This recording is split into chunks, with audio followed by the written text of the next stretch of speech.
Hi, Hlathi ungubanina, Hlathi ungu-forest. Listen, Hlathi shook me. Hlathi shook me. I don't even know why am I saying I was shocked by Hlathi's action of stealing Zolega's baby.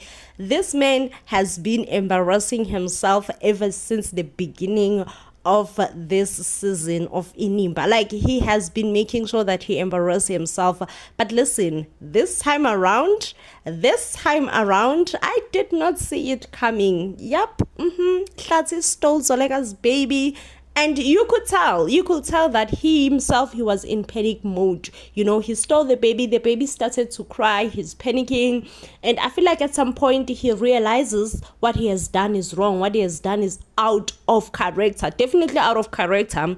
But I felt like he also felt like he can't turn back. You know, it's too late now. There's nothing he can do about it. It is what it is. I felt like in some moments he felt like it is what it is. There's nothing that I can do about it. I've already stole the baby.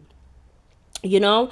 So as soon as Zolega and Lazarus find out, the panic, like any mother, I would definitely lose my mind as well. Like, I would lose my mind. I would go in a coma knowing that someone has taken my child, you know, especially someone like Hlathi. You wouldn't know if he is well capable of taking care of a newborn baby. You know, Hlathi is a traditional man. That's one thing that we have seen. You know, he has these huge expectations from a woman. You may find out that he also thinks and believes that it is a woman's job to take care of a child. You know what I mean? Some men believes in that. You know, they would never even change a baby's diaper because they would think that no, it's not my job as a man. It's a woman's job.